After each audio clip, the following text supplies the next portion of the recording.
español. Bienvenido aquí, no quiero que vayas tú, no quiero que vengas hoy. Bienvenido aquí, bienvenido aquí, no quiero que vayas tú. No quiero que vengas hoy, bienvenido aquí, a este lugar de amor, de sueños, de ilusión, a este lugar de amor. Bienvenido aquí, sí, a este lugar de amor, de sueños, de ilusión, a este lugar.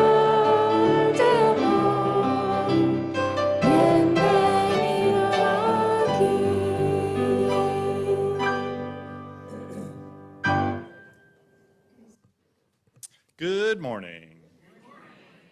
Happy Passover, happy Easter. Welcome to Chalice Unitarian Universalist Congregation. We are a community of diverse beliefs and experiences, nurturing the liberal religious spirit and united by our desire to grow in love and in service. Whoever you are, whoever you love, whatever your life's journey, you are welcome here. Whether you gather with us every Sunday, once or twice a year, or are with us this morning for the first time, we are glad you're here. I am John Ressler. I am the worship associate for today. Our service is led by our minister, Reverend Sharon Wylie. It is an amazing musical day. Tim McKnight will be leading us, hand chimes and the chancel choir, and Sarah Shepard is our song leader today. Jake Diock is the magician behind the soundboard back there. And our greeters are Sonia Prestridge and Susan Spoto. Thanks to everybody who makes this service possible. Welcome to our Sunday worship service. Welcome to those of you here in the chapel, and welcome to those of you watching on Zoom. We welcome children in our community. During our Sunday service, our RE volunteers provide programs for children and youth from kindergarten through high school. Today, both groups of elementary kids will be learning about the pagan holiday of Osara and the Christian holiday of Easter. They'll examine the similarities and differences between them, and then enjoy some related crafts. The teen group will be busy during their class stuffing and hiding eggs for the younger kids, because after class there will be an Easter egg hunt. There will be an Easter bunny on hand, giving out special treats and ready to pose for a picture with your child or with you if you need. Please talk with our Director of Family Ministries, Kathleen Swift, to learn more about our programs for children and youth. Childcare for our youngest children is always available during services. We have a fairly full house today, so if you're sitting in a row that is not full, if you do see somebody come in late, please flag them down. We want to be welcoming in our church. We're always happy to welcome newcomers. If you are new, you can learn about our groups and activities through our weekly update and monthly newsletter. Online guests will receive an invitation to join. In-person guests, if you haven't already, please see our greeters after the service and let them know what your email address is. Now, let's take a breath together.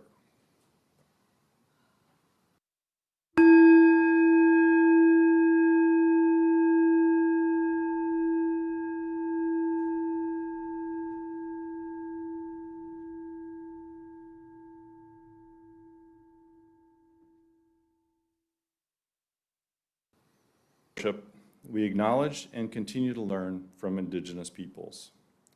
Chief Luther Standing Bear of the Oglala Lakota had these words for us. Out of the Indian approach to life, there came a great freedom, an intense and absorbing love for nature, a respect for life, enriching faith in a supreme power, and principles of truth, honesty, generosity, equity, and brotherhood. May we embrace his teaching and live those values.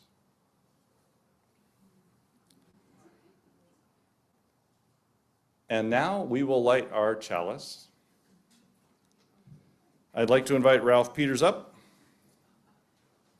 Our chalice lighting words this morning come from Dr. Melanie Davis, entitled A Spark of Hope. If there were ever a time for a candle in the darkness, this would be it. Using a spark of hope, kindle the flame of love, ignite the light of peace, and feed the flame of justice.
The words of our call to worship come from the Reverend Linda Susan Ulrich. We live inside paradox. Humans generally don't like to admit it. We much prefer tidy, stable, comprehensible, logical ways of getting through the day. But paradox is woven into the fabric of this particular universe we inhabit. Light is both a particle and a wave. Imaginary numbers describe the math of physical phenomena. Love and grief are inextricably linked, as are rage and sorrow, suffering and compassion, life and death. Time itself is both linear and cyclical. Each person's life traces a single arc, yet patterns emerge and reemerge. Fear always seems to return. Goodness knows terror finds its way back into the news. We always seem in need of help to roll back big stones that block our way. Yet we also come back to the Alleluia, even if its absence has gone on far longer than the 40 days of Lent. We raise each other's spirits when our sacred places seem empty. We anoint each other. We engage in a demanding faith that asks us to love the next world into being today. We are joyful, though we have considered all the facts. We practice resurrection. It is Easter again, my friends, and you are surrounded by a multitude who wish you well. Let us worship together.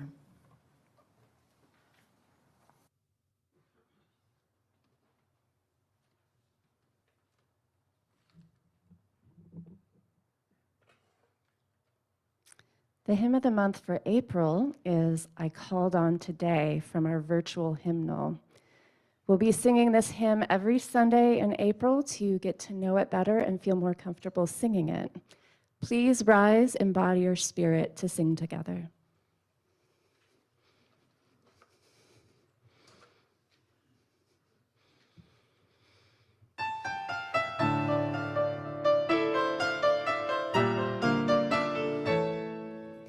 I called on yesterday, but nobody answered. I called on tomorrow, but no one was there. So I called on today, and the door was flung open. There was dancing and singing and joy in the air. So I called on today. I called on today. There was dancing and singing and joy in the air. Yesterday she is my counsel and teacher. My friend tomorrow says do not delay. But the only voice singing the song of your living is the one that is singing the song of today. So I called on today. I called on today. There was reverence and wonder and hope in the air. The moon sings of dreaming of days gone before us. Sunset a lullaby at end of day.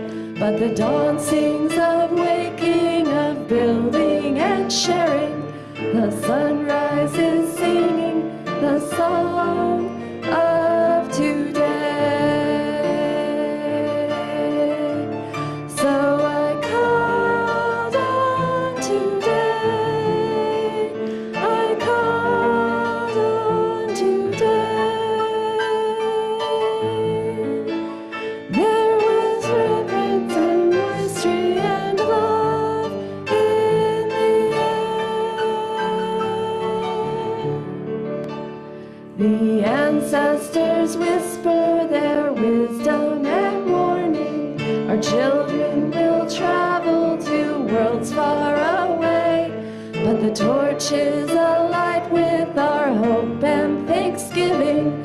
So lift up your voice in the song of today. So I called on today. I called on today. There was dancing and singing and joy in the air.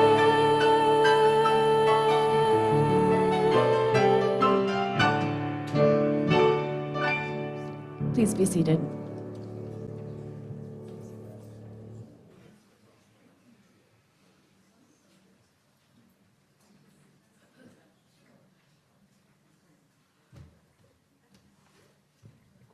Good morning, Chalice. I'm Laura Brown, chair of the Pledge Drive Task Force, also known as the Pledge Force. And our theme for the Pledge Drive this year is We're Renewing the Well of Love. And I'd like to invite Tom Karlstrom up to share some of his reflections.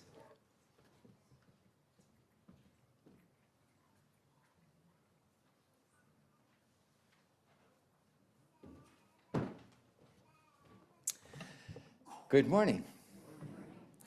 I'm Tom Karlstrom and a founding member of Chalice Congregation. I became a UU 10 years prior to the founding of Chalice UU Congregation when I joined Chalice UU Church in Poway in 1990. I was raised a Roman Catholic and attended Holy Trinity Elementary School in Poughkeepsie, New York. I was an altar boy and the 5th grade president of the Dominic Savio Club. I had my eye on becoming a priest. But I left Catholicism at age 15 and became a UU member at age 38. In the intervening years, I was too busy with school, work, and raising a family to worry too much about religion. Yet I understood how important one's beliefs are in making life choices. This morning, I want to talk to you about why Chalice is important to me. It is important to be part of a community, to challenge me to grow beyond my comfort zone, and to understand what it means to be part of a community. It's important to be part of a community that shares my values, that supports and inspires my curiosity about beliefs, morals, what is sacred and what is not, that offers opportunities to express my talents, creativity, leadership, and home repair skills.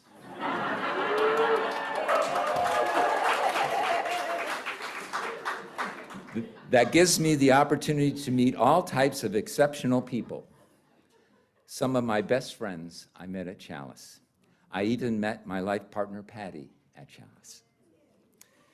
My participation at Chalice challenges me to grow beyond my comfort zone with topics like LGBTQ, trans, social justice, and some political points of view, to make sense of the world, to learn about how humans work, establish beliefs, and decide what is right and wrong, to build a better future for all humanity and the planet. It's also important to understand what it means to be part of a community, showing up, offering words of encouragement and support, and sometimes guidance, offering and accepting help when needed, supporting group decisions, and expressing gratitude. So I hope you also find aspects of Chalice that are important, and that together we can provide the resources to make our Chalice community flourish. Thank you.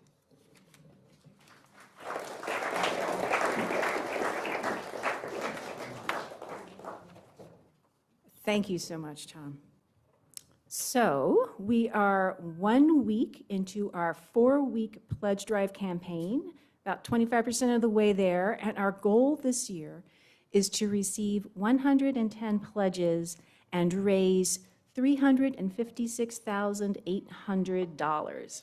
And as of last night, we have received 15 pledges totaling $80,600. Woo! Thank you so much to everyone who has pledged this past week. Every pledge makes a difference, no matter how big or small. Pledges help us plan for our next fiscal year, which is from July 2026 to June 2027. We are excited to be establishing a planned maintenance fund to mitigate future financial risk. And we want to give our hardworking paid staff cost of living raises, and we need to keep up with expenses, honestly, which increase every year. So, every Sunday during our pledge drive, we ask persons who have made a pledge in the prior week to come up and be recognized. The children and youth in our religious education classes have spent several weeks decorating hearts for each person who has pledged. So each of you will get a heart. Online folks, if you made your pledge this week and would like us to mail you a heart, just let us know in the chat box and we will get that to you. Now, please come forward to be acknowledged if you have made a pledge in the last week or if you would like to make a pledge this morning. And we invite any children to come forward and participate.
Our Sunday worship is the shared spiritual practice of our community, and we tend to the congregation during this time by sharing and honoring our joys and sorrows. Here in the chapel, you're welcome to write down a joy or sorrow on the card that will be handed to you in a moment. Online, please write your joy or sorrow, including your name, into the chat box. Just raise your hand in the chapel if you would like a card. These joys and sorrows will be spoken out loud, and then we will remove them from this part of the service of the recording that goes onto our YouTube channel, so the sharing will not be available publicly online. If you would like to send Reverend Sharon a confidential note about your joy or sorrow, or make a prayer request, please email her. Her mail address will be on screen in a moment. We have a few minutes of Tim's wonderful music, so you can write down what you would like to share.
Many joys to be shared today, which is wonderful.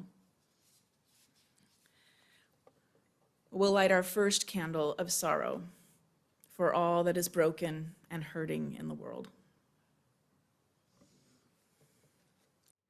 And then I want to share a joy for our whole community, that a congregant who would like to remain anonymous will be making a donation that will allow us to pay off our mortgage. Yeah.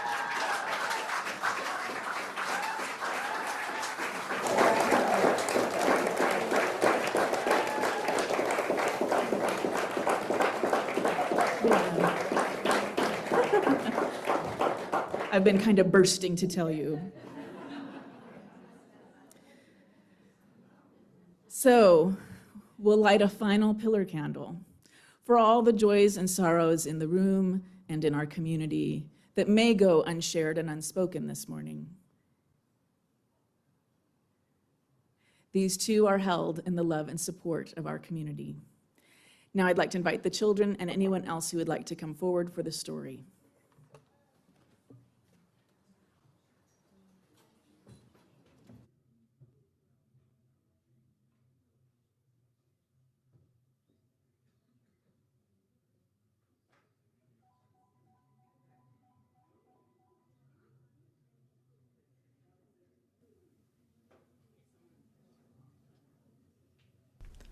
Our story is called Chicken Sunday, written and illustrated by Patricia Polacco.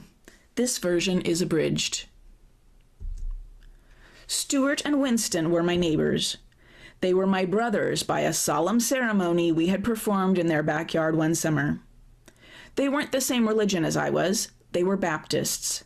Their grandma, Eula May Walker, was my grandma now. My babushka had died 2 summers before.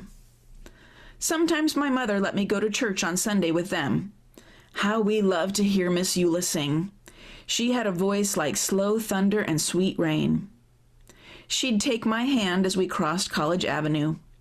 When we passed Mr. Kadinsky's hat shop, Miss Eula would always stop and look in the window at the wonderful hats.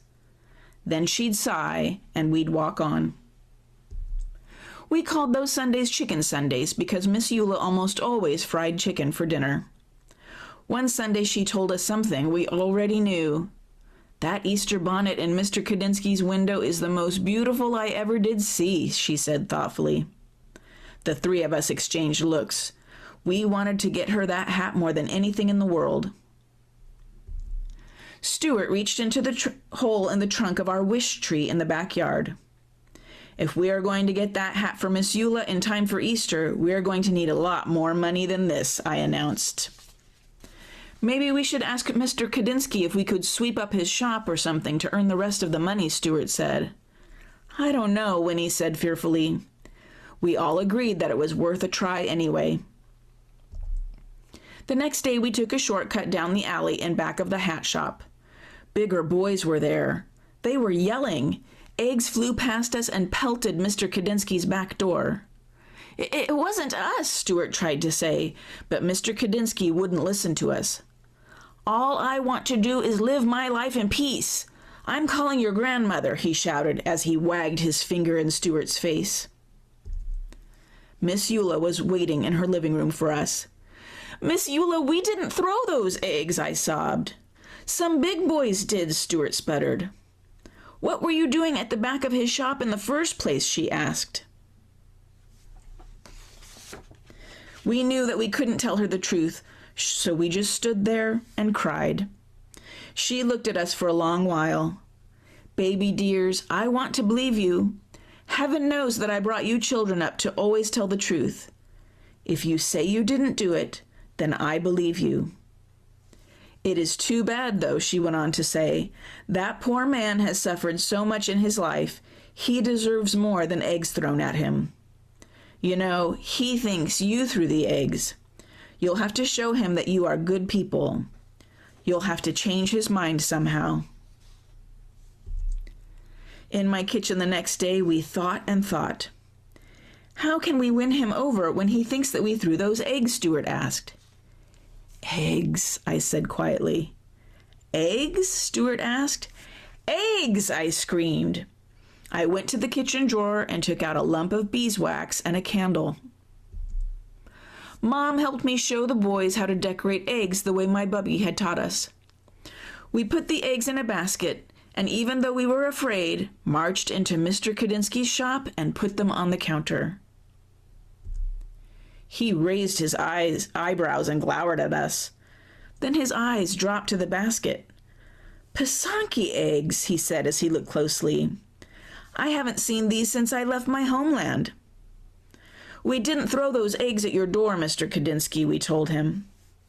He looked at us for a minute. "Well, then, you have great courage to be here. Chutzpah, you have chutzpah." Then his eyes glistened and his mouth curled into a warm smile. "Come, have some tea with me." When we finally got the courage to ask about doing odd jobs to earn some extra money, he apologized and told us that there was no work. "I tell you this," he said thoughtfully, "these eggs are as beautiful as my hats." Stuart, Winnie, and I looked at each other. "It is almost Easter," he went on to say. "I'm sure that people would love these eggs. Set up a table and sell them right here in my shop."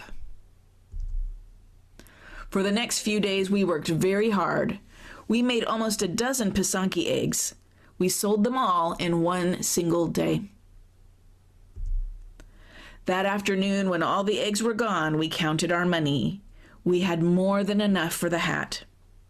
Just as we were about to tell Mr. Kadinsky that we wanted to buy the hat, he came out from the back room holding a beautiful hat box, gift-wrapped. "Keep your money, children," he said softly. "I have seen Miss Eula admire this. It is for her, isn't it? Tell her that I know you are very good children, such good children." When Easter Sunday arrived, we thought our hearts would burst when we watched Miss Eula open the hat box. She held us close as big tears rolled down her cheeks. Our hearts sang along with the choir that Sunday. She looked so beautiful in that hat. When it was time for her solo, we knew that she was singing just for us. Her voice was like slow thunder and sweet rain. Later that day, Miss Eula sat at the head of the table. She rolled her head back and laughed from a deep, holy place inside. Winston, Stewart, and I are grown up now. Our old neighborhood has changed some, yet it's still familiar too. We lost Miss Eula some time back, but every year we take some chicken soup up to Mountain View Cemetery. Sometimes, when we are especially quiet inside, we can hear singing, a voice that sounds like slow thunder and sweet rain.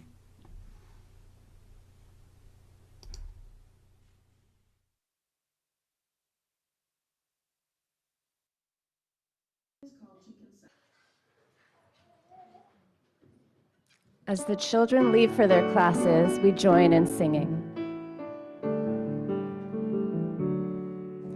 We hold you in our love as you go. May your heart be at peace as you go. To nurture the spark of your precious life, we hold you in our love as you go.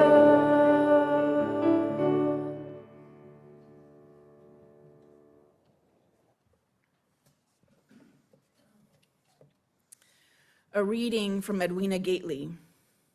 She is a Catholic lay leader, writer, and preacher. Breaking through the powers of darkness, bursting from the stifling tomb, he slipped into the graveyard garden to smell the blossomed air. "Tell them, Mary," Jesus said, "that I have journeyed far. Into the darkest deeps I've been, in nights without a star. Tell them, Mary," Jesus said, "that fear will flee my light, that though the ground will tremble and despair will stalk the earth, I hold them firmly by the hand through terror to new birth. Tell them, Mary," Jesus said, "the globe and all that's made is clasped to God's great bosom. They must not be afraid. For though they fall and die, he said, and the black earth wrap them tight, they will know the warmth of God's healing hands in the early morning light. Tell them, Mary, Jesus said, smelling the blossomed air. Tell my people to rise with me to heal the earth's despair. I know the folks online can't hear. We're blessed with the noises of a baby just now, and it's beautiful. Beautiful. Today is Easter Sunday in the United States, where expressions of Christian nationalism pervade our government. One of the questions we ask ourselves this morning is, how do we engage respectfully with one of the world's major religions when an extremist sect of that religion has disrupted what we thought was the bedrock of our democracy?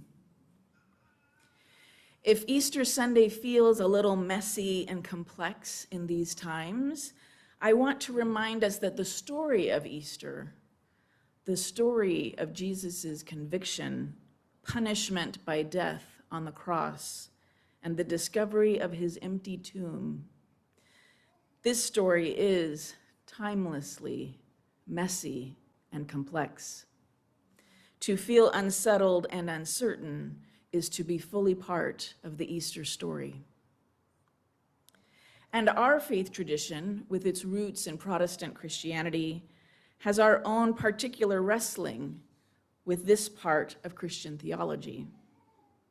We surely have in this room many different thoughts and beliefs about the resurrection story, including, I imagine, some with full belief in Jesus' death and resurrection.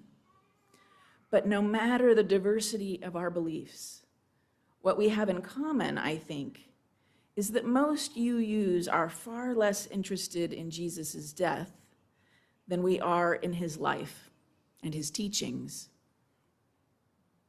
And aren't most of us, day in and day out right now, just struggling with Jesus' teaching to love our neighbors? Isn't that the struggle of our times in our divided country? Not what exactly happened at the tomb, but how to live with compassion, with courage, with integrity in a world that feels increasingly fractured. In these tumultuous times, when some of the loudest and most harmful expressions of Christianity dominate the news, I want to say something clearly to our community. We are not alone. We are not alone in our concern about the entanglement of religion and government. We are not alone in our commitment to justice, to religious freedom, to the dignity of all people. And we are not alone in wondering what Christianity's role is in what's happening. There are Christians across this country and around the world who are asking the same questions, who are resisting the same harms, who are trying to live out a very different understanding of their faith. We read so much terrible news all the time. This morning, I bring you the good news of multi-faith solidarity. Not solidarity about everything, because if we agreed about everything, we wouldn't have all these different faiths. But the good news of multi-faith solidarity is that we don't have to agree about everything. We have plenty of common ground for standing together in support of immigrants, in support of trans people, and in opposition to war. Here in San Diego, one of the most visible and vocal defenders of immigrants is the Roman Catholic Diocese. The diocese helps organize the FAITH program, F-A-I-T-H, Faithful Accompaniment in Trust and Hope, which trains and organizes community members to accompany immigrants to the federal building downtown for court hearings and check-ins with immigration and customs enforcement. Volunteers have been present there every weekday since August. 700 people have undergone training for that work. This past week, during Holy Week, religious leaders stood outside the federal building, placing palms on the sidewalk as a sign of honor and solidarity with immigrants. Reverend Scott Santarosa of Our Lady of Guadalupe Church said they did this to remind immigrants that they are not alone. Not alone.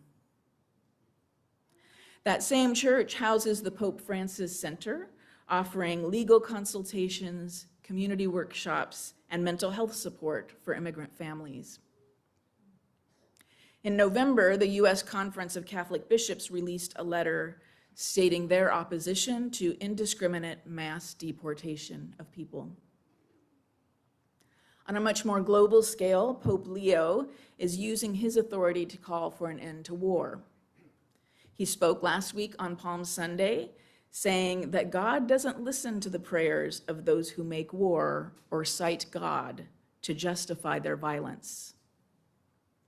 At yesterday's Easter Vigil, the Pope said that Easter drives out hatred, fosters concord, and brings down the mighty. The Pope is never going to speak as plainly as we would love for him to, but his talking about Easter bringing down the mighty is significant. I mentioned last week at our service in honor of Trans Day of Visibility that a public statement had been made in November proclaiming that transgender, intersex, and non-binary people are worthy of love, support, and protection. That statement was signed by religious leaders representing not just our UU faith, but also multiple Jewish organizations representing conservative, reform, and Reconstructionist Judaism, and 7 Christian religious bodies: the Friends General Conference, which is often called Quakers, Metropolitan Community Churches, the Fellowship of Affirming Ministries, the Disciples of Christ, the Presbyterian Church, the United Church of Christ, and the Episcopal Church. We are not alone. Even within Christianity itself, there is deep and ongoing debate. Christians are asking, what is Christianity? What did Jesus actually teach? How have some who claim his name strayed so far from those teachings? There are pastors and theologians openly challenging political leaders. There are Christians wrestling with profound moral questions about harm, justice, and accountability. Some are even asking, is the President of the United States an antichrist? Is it ever faithful to pray for the death of someone who is causing great harm? We are not alone. There is in this moment a real and growing multi-faith solidarity. Not because we agree on everything, we do not, but because we share enough: a commitment to human dignity, to protecting the vulnerable, to resisting harm, to seeking peace. And that solidarity is not abstract. It is lived. It shows up on sidewalks outside federal buildings. It shows up in public statements and quiet acts of care. It shows up whenever people choose courage over fear and love over division. Which brings us back to Easter. Because the Easter story is not only about what happened to Jesus, it is about what we are called to do. Again, the words of the poet: breaking through the powers of darkness, bursting from the stifling tomb, he slipped into the graveyard garden to smell the blossomed air. Tell them, Mary, Jesus said, that I have journeyed far. Into the darkest deeps I've been, in nights without a star. Tell them, Mary, Jesus said, that fear will flee my light, that though the ground will tremble and despair will stalk the earth, I hold them firmly by the hand through terror to new birth. Tell them, Mary, Jesus said, the globe and all that's made is clasped to God's great bosom. They must not be afraid. For though they fall and die, he said, and the black earth wrap them tight, they will know the warmth of God's healing hands in the early morning light. Tell them, Mary, Jesus said, smelling the blossomed air. Tell my people to rise with me to heal the earth's despair. May it be so. Amen, and blessed be. The hymn we'll sing next is one that is often sung at multi-faith gatherings, so it may not be familiar to all of us, but will be to some of us.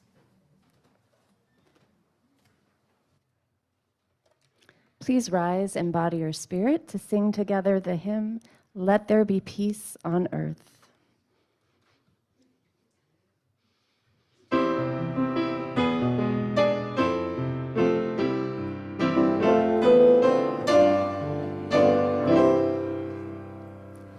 Let there be peace on earth, and let it begin with me.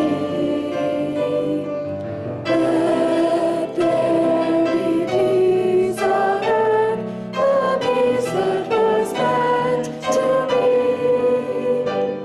The earth is our mother, children all are we. Let us walk with each other in perfect harmony. Let peace begin with me. Let this be the moment now. With every step I take, let this be my solemn vow. To take each moment and live each moment in peace eternally. Let there be peace on earth, and let it begin with me. Please be seated.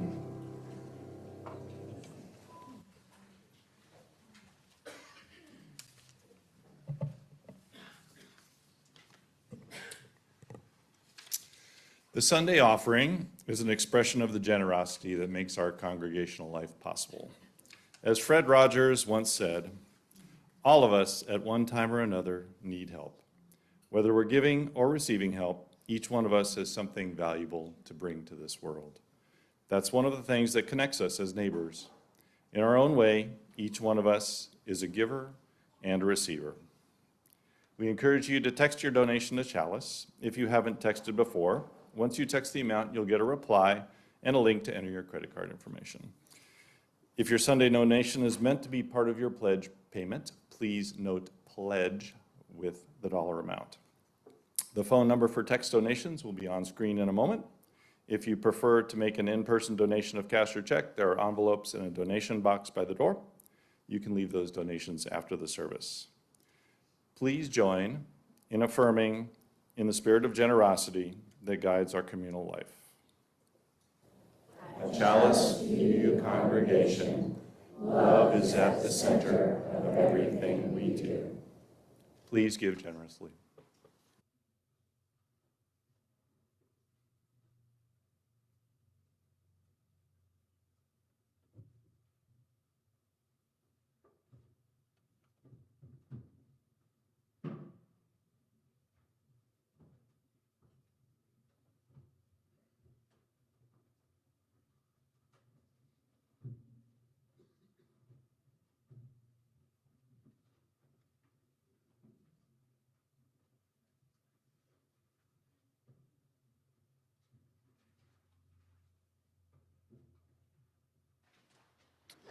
This morning, the Chancel Choir will sing a work called Earth Voices, which is comprised of 3 short pieces, The Wind, the Rain, and the Sun. Jerry Estes, the composer of Earth Voices, offers these words about the work. Earth Voices by Canadian poet Bliss Carman was originally published in April Airs, a book of New England lyrics in 1916. The lyrics of these 3 short pieces are taken directly from the larger work, with the wind, the rain, and the sun representing three unique aspects of Earth. I have attempted to portray their qualities musically, giving them each their own stylistic voice. Again, those words were from composer Jerry Estes. Each of the three pieces you're about to hear will be preceded by a recitation of the lyrics. The wind. I am the breath of being, the primal urge of things. I am the whirl of stardust. I am the lift of wings. I am the splendid impulse that comes before the thought, the joy and exultation wherein the life is caught. I am the breath of being.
The rain.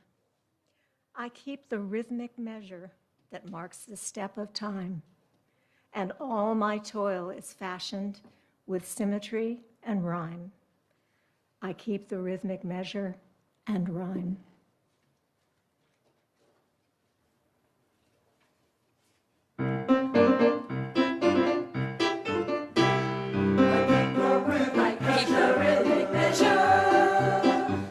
The steps of time, and all my toil is fashioned with symmetry, and rhyme. I keep the rhythmic measure, and rhyme.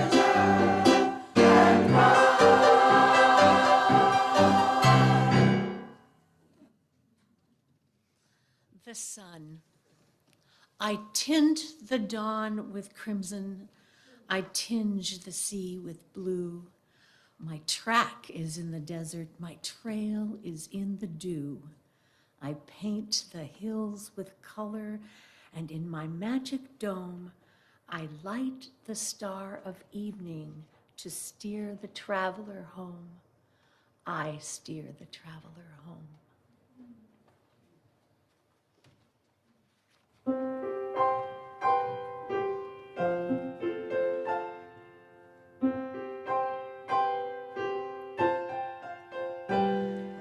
I tinge the dawn with crimson, I tinge the sea with blue.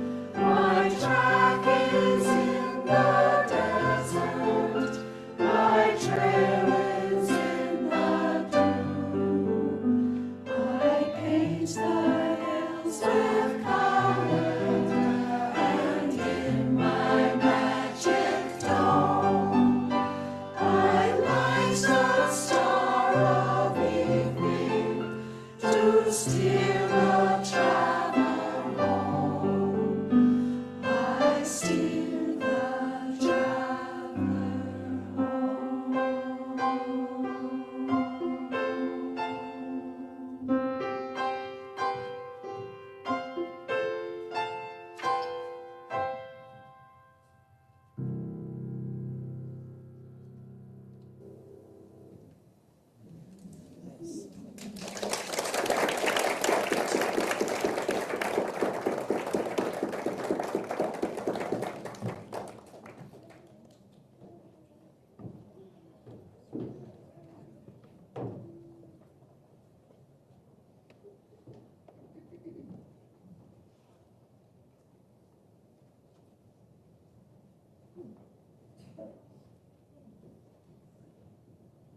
Will you join me in the spirit of prayer? The words come from the Reverend Paul Beadle. Let us contemplate the Spirit together. Spirit of life and love, justice and peace. 6 weeks ago, our Christian neighbors held their rite of ashes, and this past week they scattered palms from which next year's ashes will be made, and commemorated the death of the ancient leader whose ministry inspires their faith and traditions. Today they celebrate the story of a miracle, which is known as his victory over death and is said to be the salvation of all people. They have been doing this now for thousands of years at this season when the earth awakes from winter, the season of flowers. Just as our Jewish neighbors at the same season celebrate a miracle of liberation from oppression, just as our neighbors of other faiths, Hindu, Buddhist, Jain, and more, celebrate the births of gods and the starts of new years, just as we each year celebrate the earth, our home. Come what may, Spirit of life, help us to see beyond belief to the goods and blessings and values that we, in our common humanity, use these symbols and seasons to remember. May we and our neighbors of all faiths also remember what binds us across our differences of custom and belief. May we see beyond our common humanity, our common commitments. And may we together fill the world with love, understanding, and peace. In the Spirit, by the Spirit, with the Spirit, giving power, so may it be. Amen.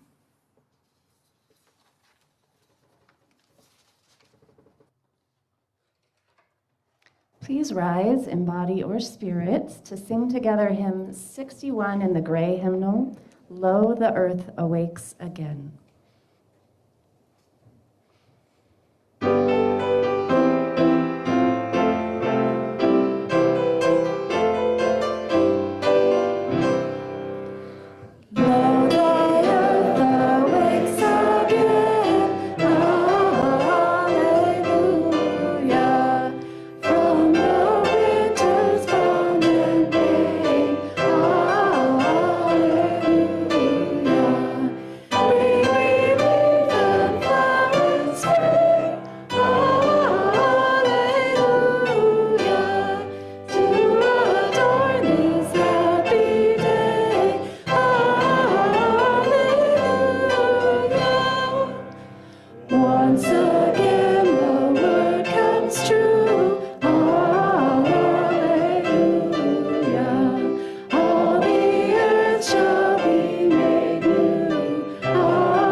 Please be seated.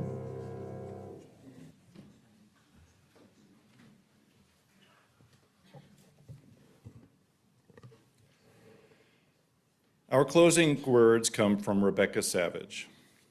We have come to the end of our service, but not our calling in the world. We close our time together with the humble reminder that justice and equity are our spiritual practices to embrace each day, every day. We are blessed to be the embodiment of what is possible when justice and equity ground us in all that we do. May we go forth with the light and warmth of Chalice in our hearts until we are together again. Love and blessings to each of you. You are invited to close our time together by singing the well, after which we will have 5 short announcements. So.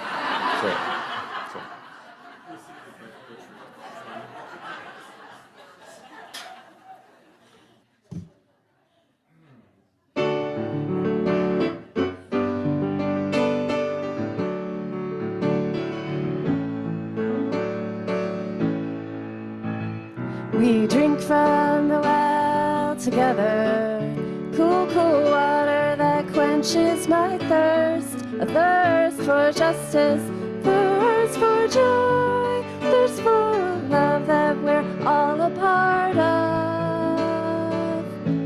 We drink from the well. We drink from the well together.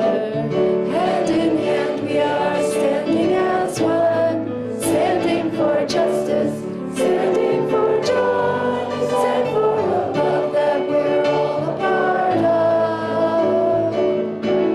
We drink from the well.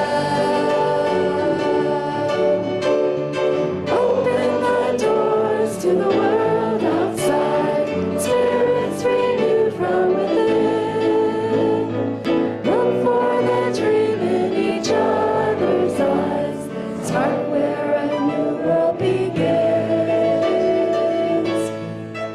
Yes, we drink from the well together, heart to heart we are dancing as one, dancing for justice, dancing for joy, dance for a love that we're all a part of.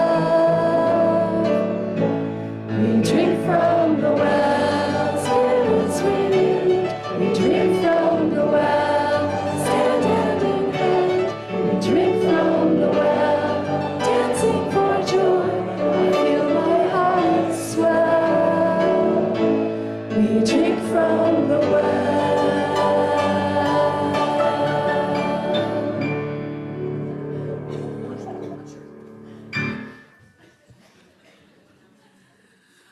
So we have a couple of things besides Pledge Drive happening in April. I'll send out emails this week, but the first is that our next Cake Talk is Saturday, April 18th.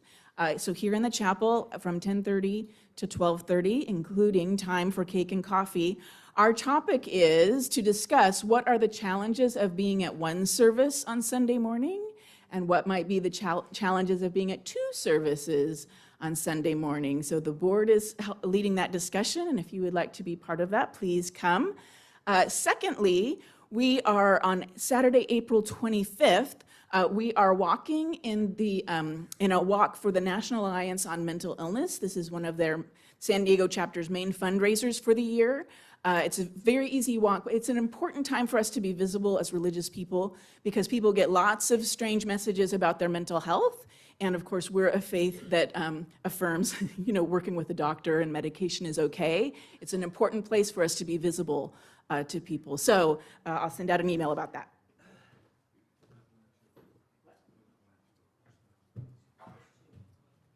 I'm Jessica Schultz, and instead of reading you an entire poem, since there's so many announcements, I will just say I'm trying to plan for our poetry service, which is in May, but I need to know by like mid-May who's reading a poem and what? Mid-April. Mid-April. Thank you. Yes. Whew.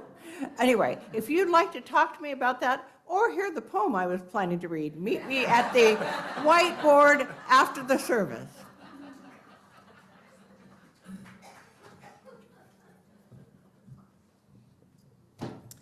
Hello, I'm June Bailey, and I'm wondering, are you a crafty creator, or would you like to be? Do you crochet or knit, paint or draw, etch or sketch? Join Amber Vlasnik and me on Saturday, April 18th after Cake Talk from 1:30 to 4:30 in the Rainbow Room. You can bring your own craft in any variation of completeness from I haven't even opened this package to I just need 20 minutes to finish it. And if you don't have any projects, we have a few that you can complete, such as this, little projects with all of the ingredients and items and bits and bobs that you need to complete them. There will be tasty treats and a variety of non-alcoholic drinks to refresh us. We won't have childcare, but children are welcome under the age of 10 with your parents. Oh, I'm sorry. Children under 10 are welcome to join with the supervision of their parents. Tickets are $20 towards the Chalice auction, and we would love to see you there.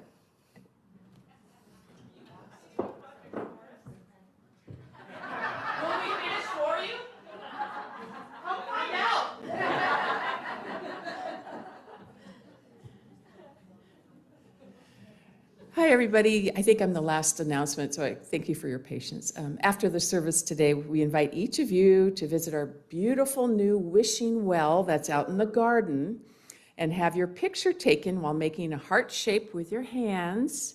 This is to celebrate our pledge drive theme of We're Renewing the Well of Love. Andrew Swingle will be our volunteer photographer and will be by the well after the service to take your pictures. For online congregants, we invite you to take a selfie with heart hands and send it to us. All pictures taken by Sunday, April 19th will be part of a celebratory video that we will show at the end of the pledge drive.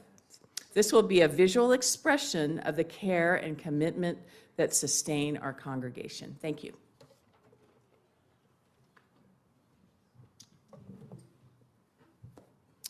Thanks, everyone. Our social hour will begin in a few minutes for our online congregants at the same Zoom link, and for the rest of us by the coffee pot. Those of you who are here in person might want to bring your refreshments into the green room and have a visit with our online congregants. Reverend Sharon and I look forward to greeting you at the chapel doors to hear how the service was meaningful to you. Enjoy this day.